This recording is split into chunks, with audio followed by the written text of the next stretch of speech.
Hello दोस्तों, आप सभी का हमारे YouTube चैनल स्टडी आपके साथ में एक बार फिर से स्वागत है। आज हम लोग 6 जुलाई टू 11 जुलाई तक के सारे इंपॉर्टेंट करंट अफेयर्स को डिस्कस करने वाले हैं।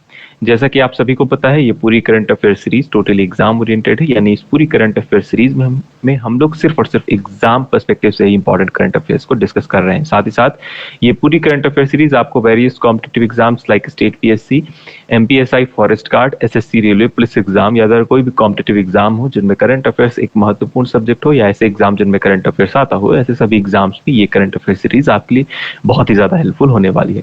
और अगर आपको इस पूरी वीडियो का पीडीएफ चाहिए तो स्टडी आपके साथ नाम के टेलीग्राम ग्रुप से ज्वाइन होकर वहां से आप पीडीएफ को आसानी से एक्सेस कर सकते हैं, जिसकी लिंक आपको डिस्क्रिप्शन में भी मिल जाएगी। तो चलिए हम लोग अब बात करते हैं क्विक रिवीजन की। तो क्विक रिवीजन में जाने से पहले अगर आपको ये प्रयास, हमारा एफर्ट पसंद आता है तो आप चैनल को सब्सक्राइब, साथ ही साथ अपने साथियों को इस लेक्चर के बारे में या इस सेशन के बारे में बता सकते हैं या शेयर कर सकते हैं। चलिए बात करते हैं क्विक रिवीजन की। क्विक रिवीजन का जो पहला टॉपिक है वो क्या था, हमने देखा था नीरज चोपड़ा जो एक जेवलिन थ्रोवर है यानी भाला फेंक प्रतियोगिता में पार्टिसिपेट करते हैं। ये इन्होंने लोसाने डायमंड लीग का खिताब जीत लिया है। तो दोबारा या दूसरी बार डायमंड लीग का खिताब किस व्यक्ति ने नाम किया है अपने, तो उनका नाम है नीरज चोपड़ा साहब। एज इट इज आपको ध्यान रखना है, मैंने आपको बताया था कि इन्होंने 87.66 मीटर का भाला फेंका था, है ना। तो अपने आप में बहुत ही जबरदस्त बात है और डायमंड लीग का खिताब इन्होंने जीत लिया जो कि लुसाने में आयोजित हुई। इसके अलावा नेक्स्ट न्यूज हमने देखी थी जो कि अपने आप में बहुत इंपॉर्टेंट थी, बहुत ज्यादा इंपॉर्टेंट थी, किसी न किसी एग्जाम में बिल्कुल देखने को मिल सकती है। पीएम मोदी ने रिसेंटली लॉन्च किया है national sickle cell anaemia elimination mission. अपने आप में बहुत इंपॉर्टेंट है, मैंने इसके बारे में डिटेल इंफॉर्मेशन आपको प्रीवियस लेक्चर में दी थी। एनीमिया को एलिमिनेट, एनीमिया एक तरह की बीमारी है या एक तरह की डिजीज है जिसे एलिमिनेट करने के लिए एक मिशन लॉन्च किया गया, national sickle cell anaemia mission. मुझे उम्मीद है कि प्रीवियस लेक्चर में आपको दी गई जो जानकारी है सिकल के बारे में, सिकल क्या होता है ना, तो वो आपको पसंद आई होगी और उससे रिलेटेड अगर आपकी किसी तरह की क्वेरी है तो आप डेफिनेटली मुझसे पूछ सकते हैं। इसके अलावा मध्य प्रदेश चीफ मिनिस्टर शिवराज सिंह चौहान ने रिसेंटली लॉन्च किया सीखो कमाओ योजना। 4 जुलाई को इसका यूथ रजिस्ट्रेशन स्टार्ट हो गया। यानी इसके पहले प्रतिष्ठान यानी कि जितनी भी एजेंसीज है, जितनी भी कंपनीज है, इसके पहले उनका रजिस्ट्रेशन चल रहा था, लेकिन अभी यूथ, जितने भी आप सभी युवा हैं, उनका रजिस्ट्रेशन स्टार्ट हो चुका है। तो 4 जुलाई को इन्होंने लॉन्च किया, इसलिए इंपॉर्टेंट है। सीखो कमाओ योजना के बारे में आपको जानना जरूरी है। चलिए बात करते हैं नेक्स्ट न्यूज के बारे में। नेक्स्ट न्यूज है, इंडिया ने होस्ट किया recently 23rd summit Shanghai corporation Organisation का। संघाई कॉर्पोरेशन ऑर्गेनाइजेशन के बारे में अगर हम लोग थोड़ा सा बात करें तो संघाई कॉर्पोरेशन ऑर्गेनाइजेशन का हेडक्वार्टर कहाँ है, तो बीजिंग चाइना में इसका हेडक्वार्टर है। अगर आपको थोड़ा सा फास्ट लग रहा हो तो फास्ट हम लोग इसलिए कर रहे हैं क्योंकि बहुत सारा है ना, कंटेंट बहुत सारा है, इस वजह से हम लोग कोशिश कर रहे हैं कि थोड़ा जल्दी ये सारी चीजें हो जाए, क्योंकि प्रीवियस लेक्चर में हमने ये ऑलरेडी इतना सारा डिस्कस कर लिया। तो आपको ध्यान क्या रखना है, 23rd नंबर का कॉर्पोरेशन की जो समिट है वो किसने होस्ट की, तो ध्यान क्या रखना है आपको, इंडिया ध्यान रखना है, सबसे पहले इंपॉर्टेंट ये है। सेकंड आप ध्यान रखेंगे इसका हेडक्वार्टर। बाकी डिटेल इंफॉर्मेशन इसकी थीम के बारे में या फिर इससे ये समिट किस बारे में कहता है, कौन कौन सी कंट्रीज पार्टिसिपेट करती हैं, इनके बारे में जानकारी आपको प्रीवियस लेक्चर में मिल जाएंगी। गवर्नमेंट ने रिअपॉइंट किया है तुषार मेहता को as a solicitor general of India. मैंने आपको बताया था 3 साल के लिए, इसके पहले मैंने आपको बताया था सॉलिसिटर जनरल के अलावा मैंने आपको अटॉर्नी जनरल ऑफ इंडिया भी बताया था, तो उसके बारे में भी आपको डिटेल इंफॉर्मेशन प्रीवियस लेक्चर में मिलेगी। अभी हम लोग ध्यान क्या रखना है, अभी हमें सिर्फ ध्यान रखना है कि तुषार मेहता साहब क्या बन गए हैं, सॉलिसिटर जनरल ऑफ इंडिया बन गए हैं। तो मुझे उम्मीद है कि ये सारा रिवीजन आपको पसंद आया होगा, और रिवीजन तभी आपको अच्छा लगेगा जब आप प्रीवियस लेक्चर से होकर गुजर चुके हैं। यानी प्रीवियस लेक्चर आपने अगर देखा है तो आपको रिवीजन अच्छा लगेगा, अगर प्रीवियस लेक्चर नहीं देखा है तो फिर आप आगे बढ़ सकते हैं। तो चलिए बात करते हैं वर्ल्ड पॉपुलेशन डे यानी आज के नए करंट अफेयर्स के बारे में। वर्ल्ड पॉपुलेशन डे यानी कि विश्व जनसंख्या दिवस कब मनाया जाता है, तो एज इट इज प्रश्न आपसे पूछा जाएगा कि ये कब मनाया जाता है, तो आपको ध्यान रखना है 11 जुलाई को ये प्रत्येक साल मनाया जाता है। इसकी थीम क्या रही है, तो इसकी थीम के बारे में भी हम लोग डिस्कस करेंगे। उसके पहले हम ये जानते हैं कि पहली बार कब मनाया गया, तो पहली बार यह 11 जुलाई 1990 को मनाया गया था। 90 से ज्यादा देशों ने इसमें पार्टिसिपेट किया था। और इसकी थीम इस बार की क्या रही है, तो संयुक्त राष्ट्र ने यानी कि यूनाइटेड नेशन ने इस वर्ष के आयोजन के लिए थीम को लैंगिक समानता की शक्ति को उजागर करना। लैंगिक समानता यानी unleashing the power of gender equality. बात हो रही है जेंडर इक्वालिटी को बढ़ावा देना, ऐसी कुछ थीम रहेगी इस साल की।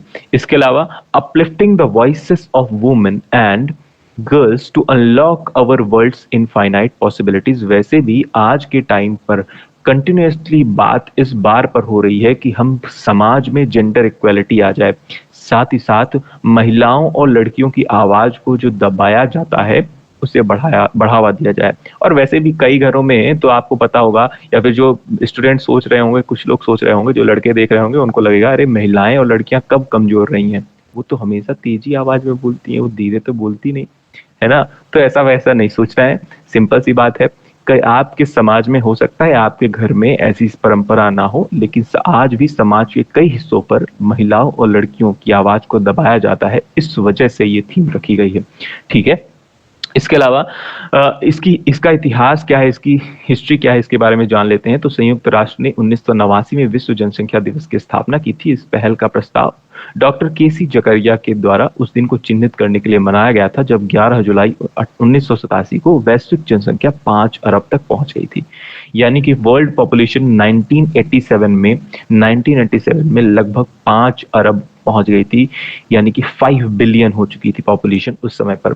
तब से यह मनाया जा रहा है। तो आपको ध्यान क्या रखना है, तो इस पर्टिकुलर टॉपिक से आपको ध्यान रखना है कि 11 जुलाई को यह मनाया जाता है। इसकी थीम क्या है, थीम वही जेंडर इक्वालिटी की बात होगी, साथ ही साथ voices of women and girls, यानी कि महिलाओं की आवाज को ऊपर उठाना, इस तरह की कुछ थीम है। साथ ही साथ ये कब से स्टार्ट किया गया है, तो आपको ध्यान रखना है 1990 से पहली बार मनाया गया था। 11 जुलाई 1990 को यह पहली बार मनाया गया था। चलिए बात करते हैं नेक्स्ट प्रश्न के बारे में। नेक्स्ट प्रश्न है, इंडिया ने बीट किया है कुवैत को to lift SAFF championship title for 9th time. 9वीं बार SAFF का टाइटल इंडिया ने जीत लिया है। अब इसके बारे में हम लोग थोड़ा सा जानते हैं, SAFF होता क्या है ना, और किस तरह से वह करता है। अगर बात करें SAFF, तो इसका फुल फॉर्म है south Asian football federation championship. बहुत इंपॉर्टेंट है, ध्यान क्या रखना है आपको, ध्यान आपको ये रखना है कि इंडिया ने 9th टाइम यानी कि 9वीं बार ये टाइटल अपने नाम किया है। इंडिया ने कुवैत को 5-4 से हराया पेनाल्टी शूट आउट में। ठीक है, कहाँ खेला गया यह खेल, तो बेंगलुरु कर्नाटका में श्री कंतीर रवा स्टेडियम में ये खेला गया था। इंडिया ने रिकॉर्ड विन दर्ज की है, 9वीं बार SAFF चैंपियनशिप ट्रॉफी को अपने नाम किया है। साथ साथ इस समय पर इंडिया फीफा रैंकिंग पर, आप सभी को मैंने प्रीवियस लेक्चर में बताया था कि 100th रैंक हो चुकी है। इसी की वजह से SAFF चैंपियनशिप का टाइटल जब इन्होंने जीता, तब इनकी रैंकिंग अब बढ़ के क्या हो गई है, इनकी रैंकिंग में काफी सुधार हुआ है। तो इनकी रैंकिंग हो चुकी है 100th रैंक, है ना। तो अपने आप में इंपॉर्टेंट है, आपको एज इट इज ध्यान रखना चाहिए। अगर हम लोग थोड़ा सा बात करें तो SAFF की अगर हम लोग थोड़ी सी बात करें, तो इसका इनॉग्रल एडिशन यानी पहली बार यह खेल कब, यह चैंपियनशिप कब आयोजित की गई थी, तो 1993 में यह आयोजित की गई थी। ठीक है, कहाँ, लाहौर पाकिस्तान में। लाहौर पाकिस्तान में 1993 को पहली बार SAFF चैंपियनशिप आयोजित की गई। इंडिया इमर्ज करता है, इंडिया उसी समय पर इमर्ज करता है जब पाकिस्तान को इसने पहली बार फाइनल में हराया था।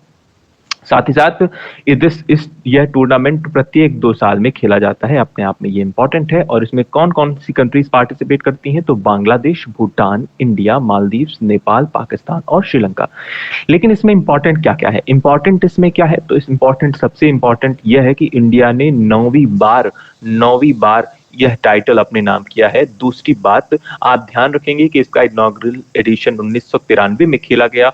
और तीसरी बात, पहले ही मैच में, या आप कहें पहला ही टाइटल इंडिया ने जीता था पाकिस्तान को हराकर। तो अपने आप में ये सारी चीजें इंपॉर्टेंट है और ये प्रत्येक 2 साल में खेला जाता है।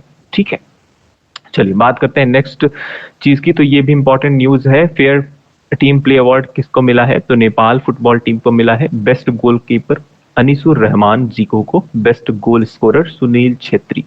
ठीक है, अपने आप में ये इंडिया के क्योंकि फुटबॉलर हैं। Most valuable player Sunil Chhetri और runner up Kuwait football team को मिला।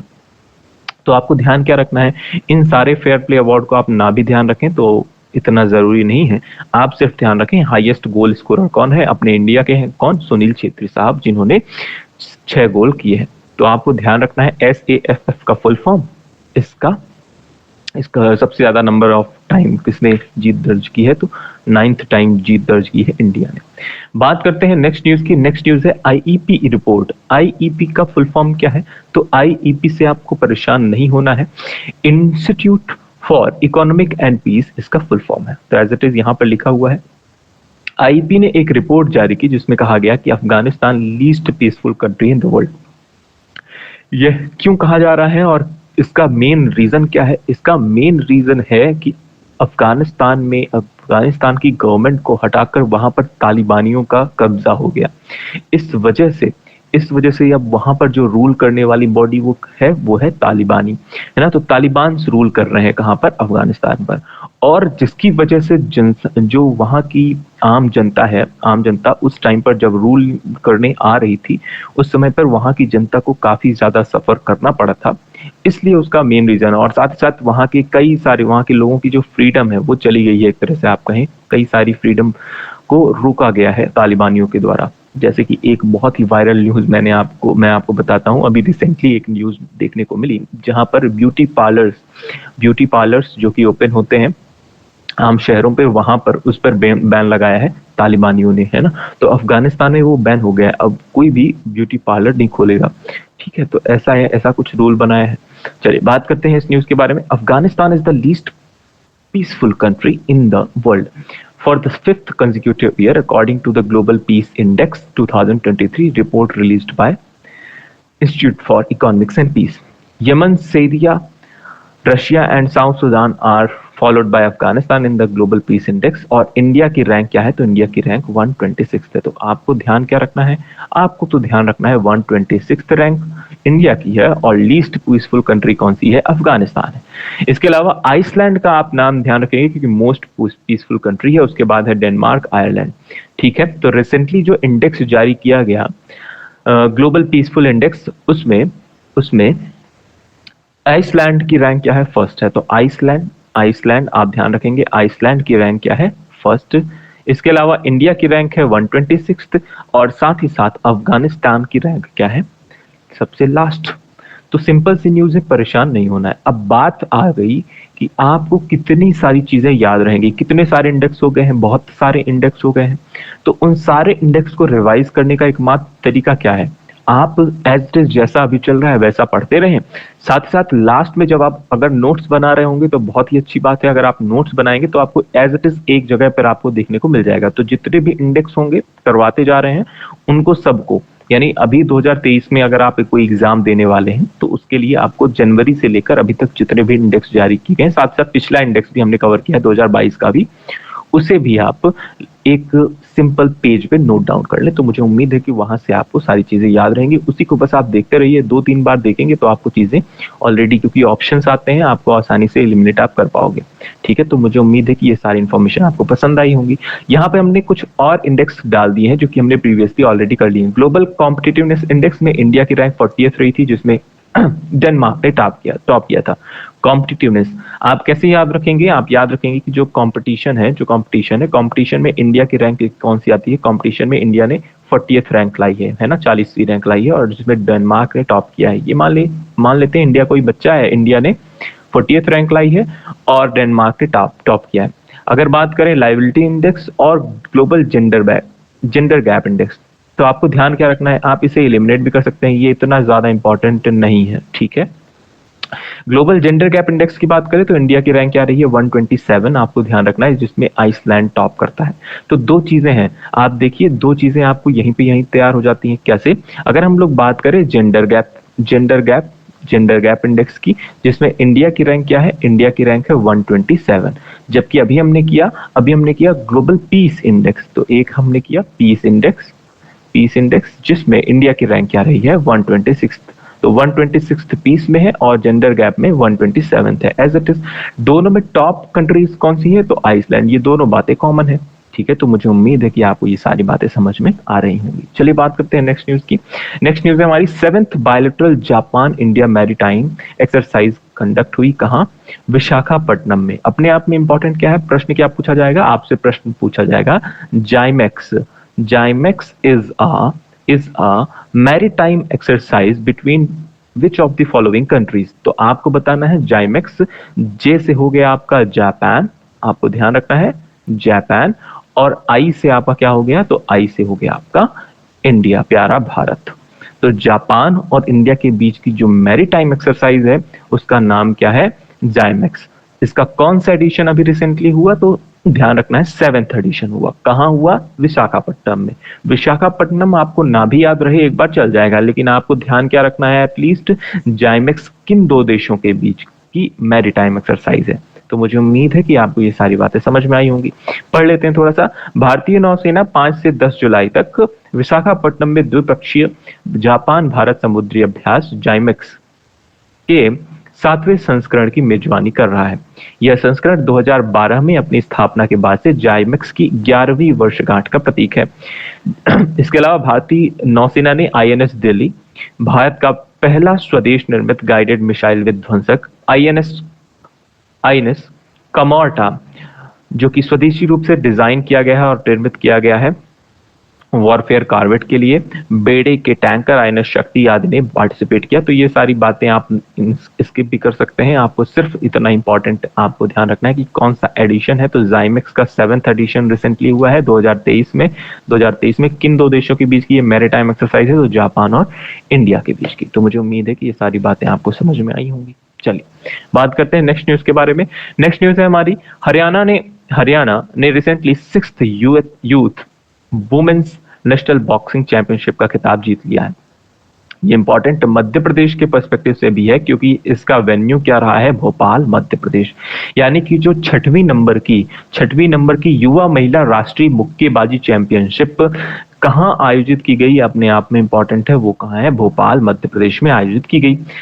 ठीक है, इसके अलावा किस टीम ने यह खिताब जीता है, तो हरियाणा ने यह खिताब जीता है। ये उनकी टीम के प्लेयर्स आपको यहाँ पर दिखने को मिल रहे हैं।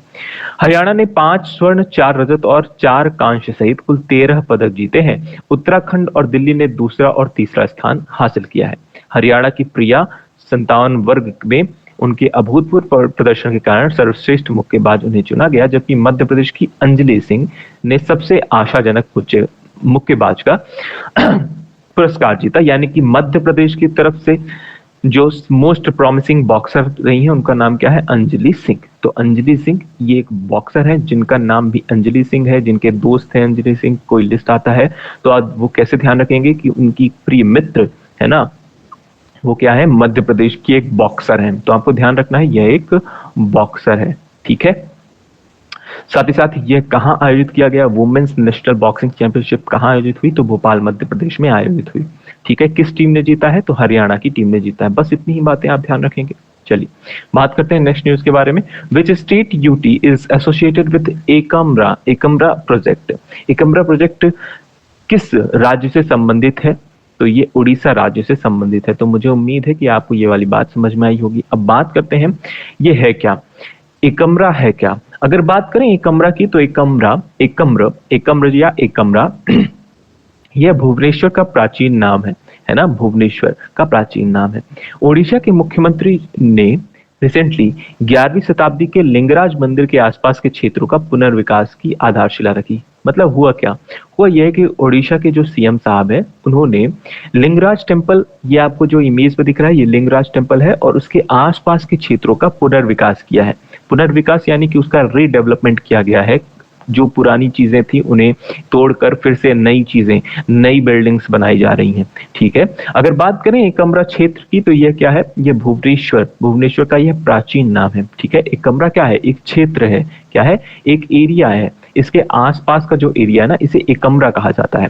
एकम्रा उस क्षेत्र का यानी भुवनेश्वर के आसपास के क्षेत्र का पुराना नाम है, और उसी का रिवाइवल कर रही है नवीन पटनायक की सरकार ने। इस योजना के तहत नवीन पटनायक सरकार ने भगवान शिव के प्राचीन मंदिर के आसपास 80 एकड़ जमीन विकसित करने की योजना बनाई है। 280 करोड़ रुपए की एक कमरा योजना की आधारशिला रखी, और राज्य निर्माण विभाग के तहत ओडिशा ब्रिज कंस्ट्रक्शन कॉर्पोरेशन इस परियोजना का प्रभारी होगा। तो अपने आप में इंपॉर्टेंट क्या है, इंपॉर्टेंट है एक कमरा क्या है, तो एक कमरा के तहत लिंगराज मंदिर के आसपास कई तरह की सुविधाओं को पहुंचाना, साथ ही साथ वहां पर जो रीडेवलपमेंट का कार्य करना, वहाँ की जो जितनी ओल्ड पुरानी बिल्डिंग्स थी या फिर उस क्षेत्र का विस्तार करने की बात करें, तो ये सारी चीजें इस प्लान के तहत आ रही हैं या इस प्रोजेक्ट के तहत आ रही हैं, जिसे किस गवर्नमेंट ने लॉन्च किया है, तो ओडिशा गवर्नमेंट ने लॉन्च किया है। ओडिशा के जो सीएम है उनका नाम क्या है? नवीन पटनायक साहब। चलिए बात करते हैं नेक्स्ट न्यूज की। नेक्स्ट न्यूज अपने आप में इंपॉर्टेंट है, और ये इंपॉर्टेंट किस पर्सपेक्टिव से है, तो एमपीपीएससी के स्टूडेंट के लिए अपने आप में इंपॉर्टेंट है। ये एमपीपीएससी के स्टूडेंट कहीं अलग से नोट डाउन करके लिख सकते हैं। जस्टिस शिव कुमार सिंह को अपॉइंट किया गया है as acting chairperson of NGT. NGT का फुल फॉर्म क्या होता है? National green tribunal. National green tribunal, ठीक है। तो अपने आप में चलिए इसके बारे में बात करते हैं। सेंट्रल गवर्नमेंट ने अपॉइंट किया है रिसेंटली शिव कुमार सिंह को as acting chairperson of national green tribunal, ठीक है। इन्होंने रिप्लेस किसको किया है? तो जस्टिस आदर्श कुमार गोयल को रिप्लेस किया है। 6 जुलाई 2023 को ये रिटायर हुए और इनके बाद बन गए हैं Shiv Kumar Singh as a acting chairperson of NGT. इसके अलावा अगर हम लोग बात करें तो ये कई डिस्ट्रिक्ट में डिस्ट्रिक्ट जज के रूप में इन्होंने कार्यभार संभाला है, ठीक है। साथ ही साथ ये सुप्रीम कोर्ट के रजिस्ट्रार भी रह चुके हैं। साथ ही साथ ये इलाहाबाद हाई कोर्ट के भी रजिस्ट्रार रहे हैं शिव कुमार सिंह। तो अपने आप में इंपॉर्टेंट है। जस्टिस शिव कुमार सिंह को आप यहाँ पर देख सकते हैं। Shiv Kumar Singh as it is आपको ध्यान रखना है, शिव कुमार सिंह बन चुके हैं एक्टिंग चेयरपर्सन ऑफ एनजीटी यानी नेशनल ग्रीन ट्रिब्यूनल। तो अपने आप में इंपॉर्टेंट है। हिंदी मीडियम वाले भी इन बातों को ध्यान रखेंगे। अगर बात करें थोड़ा सा नेशनल ग्रीन ट्रिब्यूनल के बारे में, तो इंडिया इज द थर्ड या फर्स्ट डेवलपिंग कंट्री है in the world after Australia and New Zealand to set up a special environment tribunal. India तीसरी कंट्री है पूरे वर्ल्ड में, पूरे विश्व में, जिसने environment tribunal, special environment tribunal create किया है, एक बॉडी बनाई है ना, इन्वायरमेंट को प्रोटेक्ट करने के लिए। जिसका कौन सी बॉडी है? उसका नाम है नेशनल ग्रीन ट्रिब्यूनल, ठीक है। इसके अलावा इसका एस्टैब्लिशमेंट कब किया गया? 18 अक्टूबर 2010 को एनजीटी एक्ट 2010 के तहत इसका एस्टैब्लिशमेंट किया गया। तो मुझे उम्मीद है कि आप एज इट इज बात ध्यान रखेंगे, क्योंकि ये प्रश्न अपने आप में बहुत इंपॉर्टेंट है। इसका गठन कब किया गया? तो इसका गठन एनजीटी एक्ट यानी नेशनल ग्रीन ट्रिब्यूनल एक्ट 2010 के अकॉर्डिंग 18 अक्टूबर 2010 को इसकी स्थापना की गई।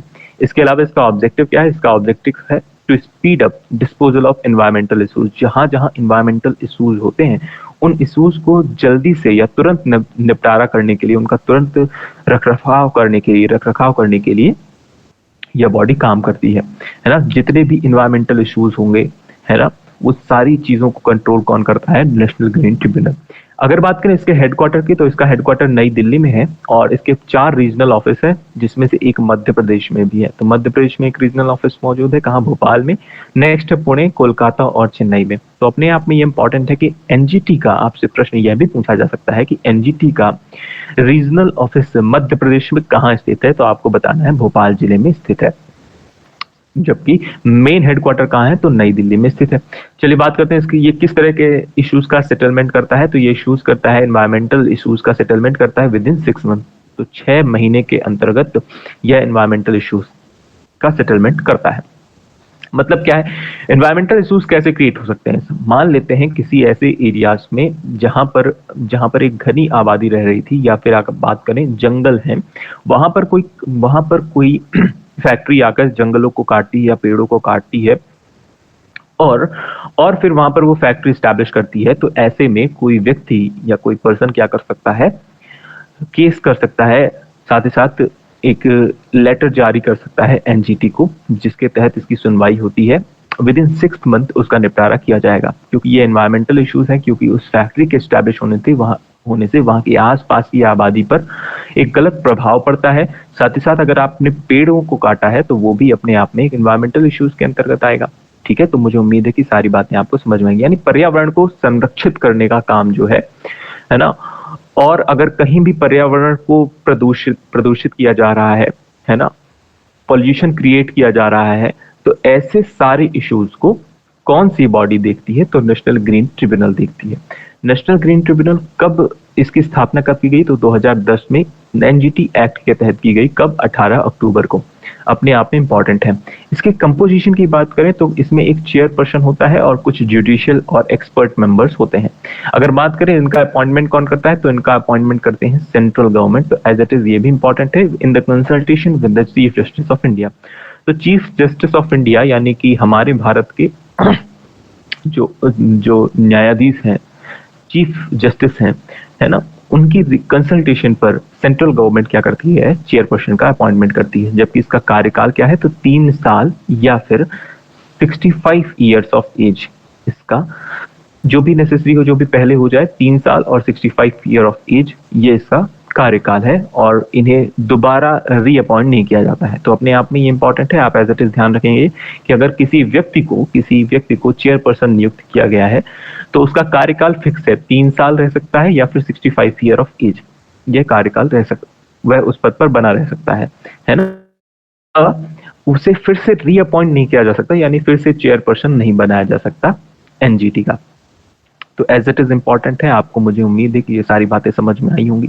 अगर आपको नहीं समझ में आता है क्या होता है 65 ईयर ऑफ एज, तो मान लेते हैं कोई व्यक्ति 62 साल की उम्र में एनजीटी का क्या बनता है, चेयरपर्सन बनता है। तब तो वह 3 साल पूरा करेगा, 3 साल आसानी से पूरा करेगा, यानी 62 ईयर, या फिर इससे पहले 60 ईयर में बनता है तो 63 तक जाएगा, है ना।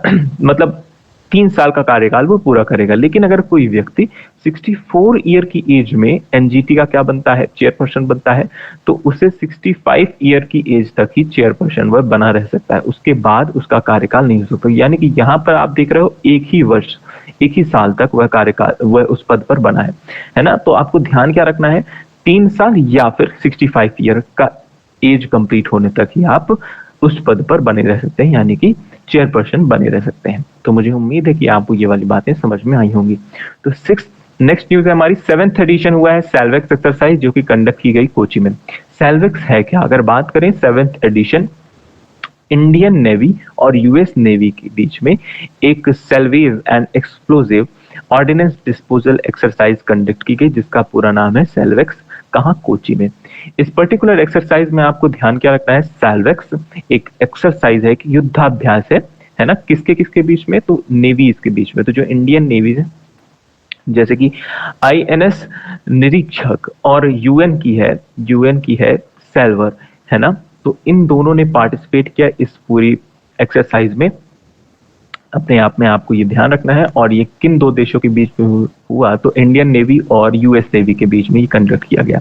इसका मेन उद्देश्य क्या है, इसका मेन उद्देश्य है खदान का पता लगाना, निष्क्रिय करना, मलबे का स्थान, बचाव जैसे कई विविध विषयों में गोताखोरी टीमों के कौशल सेट को बढ़ाना। यानी कि जितने भी गोताखोर होते हैं, है ना, गोताखोर जितने भी होते हैं, उनकी कैपेसिटी को बढ़ाना, है ना। मतलब जो डाइविंग करते हैं, एक्चुअली ये है कि अगर आप महासागर में है, महासागर में डाइविंग, स्पेशलिस्ट डाइविंग जिसे आप बोलते हैं, तो डाइविंग करके वहां पर उपस्थित, यानी महासागर में उपस्थित खदान के बारे में पता लगाना, या फिर कहीं पर मलबा जम गया है उसके बारे में पता लगाना। तो ये सारी चीजें, या उसका बचाव का काम कौन करता है, ऐसे कई सारे कामों पर काम करती है नेवीज। और ये किनके बीच की एक्सरसाइज है, तो ध्यान रखना है, इंडियन नेवी और यूएस नेवी के बीच में ये एक्सरसाइज कंडक्ट की गई। कौन सी, सैलवेक्स जिसका नाम है। बात करते हैं नेक्स्ट न्यूज की। नेक्स्ट न्यूज है हमारी, गवर्नमेंट ऑफ इंडिया और केन्या ने को होस्ट किया इंटरनेशनल मिलेट फेस्टिवल। रिसेंटली 2 दिन का इंटरनेशनल मिलेट फेस्टिवल मनाया गया। जैसे कि आप सभी को पता है, इस बार के बजट में, इंडिया के बजट में, ये अनाउंस किया गया कि इस साल यानी 2023 को हम लोग इंटरनेशनल ईयर ऑफ मिलेट्स मना रहे हैं। मिलेट्स की अगर हम लोग बात करें, तो जैसा कि मैंने आपको कई बार बताया है मिलेट्स के बारे में, जब हमने बजट डिस्कस किया था तब भी मैंने आपको बताया था, मिलेट्स में ऐसे न्यूट्रिएंट्स मौजूद होते हैं जो कि आपकी बॉडी के लिए बहुत ही अच्छे होते हैं, है ना। सारे न्यूट्रिएंट्स आपको मिलेट्स में मिल जाएंगे। और मिलेट्स के अंतर्गत कौन कौन सी चीजें आती हैं, तो अगर हम बात करें सोरगम की बात करें, है ना, पर्ल मिलेट की बात करें, है ना, तो कोदो आपने सुना होगा, कोदो, कुटकी, वो जो चावल होता है ना, उसका नाम अगर आपने सुना होगा, तो वो भी किस पर आता है, मिलेट्स में आता है ना। तो ये सारी चीजें, अगर आप दाल की बात करें, वो भी मिलेट के अंतर्गत आती है। तो इस तरह से कई सारी चीजें हैं जो मिलेट के अंतर्गत आती हैं, जो कि आपकी बॉडी के लिए अच्छी होती हैं। तो इस साल दलिया एक बहुत अच्छा एग्जाम्पल है ना, मिलेट्स के अंतर्गत आता है। तो ये सारी चीजें जो हैं इनको प्रमोट करने के लिए, क्योंकि आज का जो समाज है, आज का समाज बहुत ज्यादा फास्ट फूड की तरफ अग्रसर है। आप में से कई लोगों को पसंद होगा पिज्जा बर्गर, आप लोग यही खाते होंगे ज्यादा से, दलिया कौन ही खाता होगा, बहुत कम लोग होंगे, है ना। तो उन सारी चीजों को बढ़ावा देने के लिए पर्टिकुलरली अगर बात करें तो इन मिलेट्स, जितने भी मिलेट्स हैं, अगर बात करें दलिया की, वो कोदो वाला चावल जो आपने कई बार आपके घरों में साल में एक बार बनता होगा, है ना। कब बनता है आप बता सकते हैं मुझे, है ना, मुझे एग्जैक्टली नहीं पता लेकिन बनता है। साल में एक बार तो बनता ही है। अब कब बनता है, किसी फेस्टिवल पर बनता है, मुझे अभी याद नहीं आ रहा है, किसी फेस्टिवल में तो बनता है, ठीक है। तो उस पर्टिकुलर वो राइस अपने आप में बहुत न्यूट्रिएंट होता है, उसमें कई सारे न्यूट्रिएंट मौजूद होते हैं, वो आपके लिए, आपकी हेल्थ के लिए अच्छा होता है। तो इस वजह से इसकी अवेयरनेस को बढ़ावा देने के लिए इंटरनेशनल ईयर ऑफ मिलेट 2023 मनाया जा रहा है। 2023 को डिक्लेयर किया गया है इंटरनेशनल ईयर ऑफ मिलेट। बस इसी पर बात करने के लिए गवर्नमेंट ऑफ इंडिया और केन्या की जो गवर्नमेंट है उन्होंने को होस्ट किया इंटरनेशनल मिलेट फेस्टिवल। अगर बात करें इस इवेंट को किन्होंने विटनेस किया या किन लोगों ने पार्टिसिपेट किया, तो लीडर्स ने, इंटरनेशनल या गवर्नमेंट लीडर्स ने, रिसर्चर्स ने, फार्मर्स यानी किसान, एंटरप्रेन्योर्स ने, और इंडस्ट्रियल जितने भी लोग होते हैं उन सभी ने इस पर पार्टिसिपेट किया है। अगर बात करें मिलेट्स के बारे में, तो मिलेट्स के बारे में मैंने जैसा कि आपको कई बार बता दिया कि भारत इस बार को होस्ट कर रहा है किसके साथ, केन्या के साथ, इंटरनेशनल मिलेट फेस्टिवल। और आपको एज इट इज इसके अलावा कई सारी चीजें आपको ध्यान रखनी है, ज्वार, मोती बाजरा, फिंगर बाजरा, है ना, या फिर जितने भी तरह के मिलेट्स होते हैं उन सभी को प्रमोट करना, उसे आपकी डेली रूटीन का हिस्सा बनाना, यह भारत सरकार का उद्देश्य है, ठीक है। तो इस वजह से ये फेस्टिवल मनाया गया। अगर बात करें, बाजरा छोटे बीज वाली घासों को वर्गीकृत करने के लिए एक सामान्य शब्द है जिन्हें अक्सर पोषक तत्व कहा जाता है। भारत के अधिकांश राज्य बाजरा की एक से अधिक प्रजातियां उगाते हैं, तो अपने आप में इंपॉर्टेंट है। तो मुझे उम्मीद है कि ये सारी बातें आपको समझ में आई होंगी। बात करते हैं आज की शॉर्ट न्यूज के बारे में। शॉर्ट न्यूज, पहली शॉर्ट न्यूज है हमारी, former Indian cricketer Ajit Agarkar साहब को बना दिया गया है chairman of senior men's cricket selection committee का। सीनियर मैन यानी कि जो टीम आप इंडियन मेंस क्रिकेट टीम देखते हैं, जिसमें रोहित शर्मा कप्तान है, विराट कोहली आप देखते हैं, सूर्य कुमार यादव देखते हैं, जसप्रीत बुमराह, ये जो टीम आप देखते हैं इंडियन टीम, उसकी सिलेक्शन कमेटी का चेयरमैन कौन है, तो उसकी सिलेक्शन कमेटी का जो नए चेयरमैन कौन बन गए हैं, तो अजीत अगरकर साहब बन गए हैं। तो मुझे उम्मीद है कि आपको ये वाली बातें समझ में आएंगी। नेक्स्ट न्यूज अपने आप में इंपॉर्टेंट है, एनसीएसटी चेयरमैन चौहान ने रिजाइन कर दिया है। हर्ष चौहान साहब ने रिजाइन कर दिया है एनसीएसटी। एनसीएसटी की बात करें तो ये क्या है, ये अपने आप में बहुत इंपॉर्टेंट है, आपको पता होना चाहिए। एनसीएसटी ये भी एमपीपीएससी की पर्सपेक्टिव से इंपॉर्टेंट टॉपिक है। एनसीएसटी की बात करें, national commission for scheduled tribe, जिसका वर्णन आपको संविधान के आर्टिकल 338A में देखने को मिलता है, अपने आप में बहुत इंपॉर्टेंट है। इसका गठन कब किया गया, तो इसका गठन किया गया 2004 में। अच्छा, बात किसकी हो रही थी, तो बात इसकी हो रही थी कि जो national commission for scheduled tribe है, इसके चेयरमैन थे अभी तक हर्ष चौहान साहब। हर्ष चौहान साहब ने रिसेंटली रिजाइन कर दिया है अपना कार्यकाल पूरे होने के 8 महीने पहले। 8 महीने पहले ही उन्होंने रिजाइन कर दिया गया है उनके द्वारा, और अब कोई नया चेयरमैन या नया चेयरपर्सन नियुक्त किया जाएगा। उसके बारे में इंफॉर्मेशन मैं दूंगा, लेकिन अभी क्योंकि वो नियुक्त नहीं हुआ है तो उनके बारे में इंफॉर्मेशन कैसे दूं। चलिए बात करते हैं हम लोग इसके गठन के बारे में। तो इसका गठन किया गया 2004 में, 338 अनुच्छेद 338 या फिर आर्टिकल 338 को अमेंड करके, और एक नया आर्टिकल इंक्लूड किया गया 338A, ठीक है, 338A। तो आपको एज इट इज बताना है कि एनसीएसटी का वर्णन कहां पर है, तो संविधान के अनुच्छेद 338A या 338A में इसका वर्णन या इसके बारे में डिटेल इंफॉर्मेशन बताई गई है। किसके तहत, 89th कॉन्स्टिट्यूशनल अमेंडमेंट एक्ट 2003। यह एक कॉन्स्टिट्यूशनल बॉडी है, यानी कि यह एक संवैधानिक निकाय है। अगर हम लोग थोड़ा सा बात करें क्या है, तो आपको क्या क्या चीजें याद रखनी है। 89th कॉन्स्टिट्यूशनल अमेंडमेंट एक्ट 2003 के तहत, ठीक है, 2004 में आर्टिकल 338 ए इंसर्ट किया गया और ये किसके बारे में बताता है, तो एनसीईएसटी के बारे में बताता है। तो मुझे उम्मीद है कि ये सारी बातें आप ध्यान रखेंगे, जितनी चीजें मैंने लिख दी है वो सारी बातें इंपॉर्टेंट है आपके एग्जाम पर्सपेक्टिव से। ठीक है, चलिए बात करते हैं नेक्स्ट न्यूज के बारे में। Iran has become the new permanent member of Shanghai corporation organisation at the India hosted virtual summit of the grouping. Recently आपको पता होगा कि Shanghai corporation organisation, previous lecture में हमने डिस्कस किया था कि इंडिया ने संघाई कॉर्पोरेशन ऑर्गेनाइजेशन, जिसका हेडक्वार्टर बीजिंग चाइना में है, इसकी समिट को होस्ट किया है। इसकी समिट रिसेंटली कहाँ की गई, तो इंडिया के द्वारा वर्चुअली होस्ट की गई। ठीक है, तो अपने आप में इंपॉर्टेंट है। साथ ही साथ इसका नया परमानेंट मेंबर कौन बन गया है, तो इसका नया परमानेंट मेंबर बन गया है ईरान। ठीक है, तो एज इट इज इंपॉर्टेंट है। मुझे उम्मीद है कि ये सारी बातें आपको समझ में आई होंगी। तो संघाई कॉर्पोरेशन ऑर्गेनाइजेशन की अगर हम लोग थोड़ा सा बात करें, तो संघाई कॉर्पोरेशन ऑर्गेनाइजेशन में मैंने आपको बताया था कई मेंबर्स हैं, लेकिन उसका नया परमानेंट मेंबर कौन बन गया है, तो ईरान बन गया है।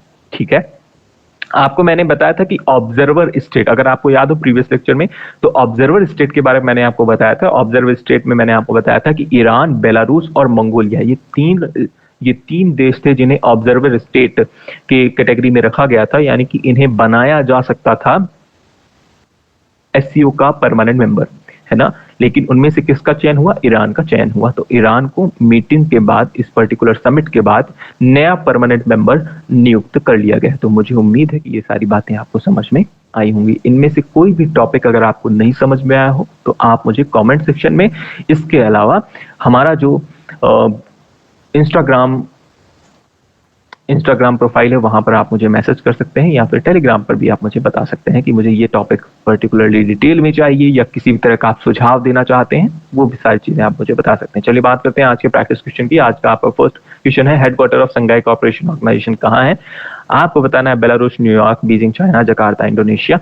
इसका जवाब आप कहाँ देंगे, कॉमेंट सेक्शन में देंगे। और आप जवाब जरूर लिखिए, क्योंकि जितनी बार आप जवाब लिखेंगे आपको उतनी बार चीजें क्लियर होंगी और याद रहेंगी। इसका नया मेंबर कौन बन गया है, तो ईरान इसका नया मेंबर बन गया है।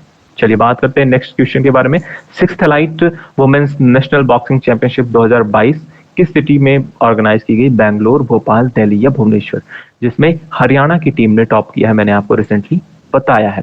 ठीक है, जबकि इसी में मैंने आपको बताया मध्य प्रदेश की अंजलि सिंह, ये एक बॉक्सर है ना, बॉक्सर है, इमर्जिंग बॉक्सर का खिताब इन्हें रिसेंटली इस प्रतिस्पर्धा में मिला है। ठीक है, इमर्जिंग बॉक्सर अंजलि सिंह। इसका जवाब आप कहाँ देंगे, कमेंट सेक्शन में देंगे। मुझे उम्मीद है कि आप जवाब जरूर लिखेंगे, और ज्यादा से ज्यादा आप जवाब लिखेंगे तो आपको ज्यादा समय तक चीजें याद रहेंगी। इसके अलावा अगर आपको किसी तरह का सेशन से रिलेटेड आपको सुझाव देना है, तो आप इंस्टाग्राम, टेलीग्राम या फेसबुक पर अपने सुझाव दे सकते हैं। स्टडी आपके साथ नाम के टेलीग्राम या फिर इंस्टाग्राम पर आप मुझे मैसेज या फॉलो कर सकते हैं। हम लोग फिर से मिलेंगे अपने नेक्स्ट लेक्चर में। तब तक के लिए आप सभी अपना ख्याल रखिए और रिवाइज करते रहिए, साथ ही साथ मुस्कुराते रहिए। Thank you, ta-ta, bye bye.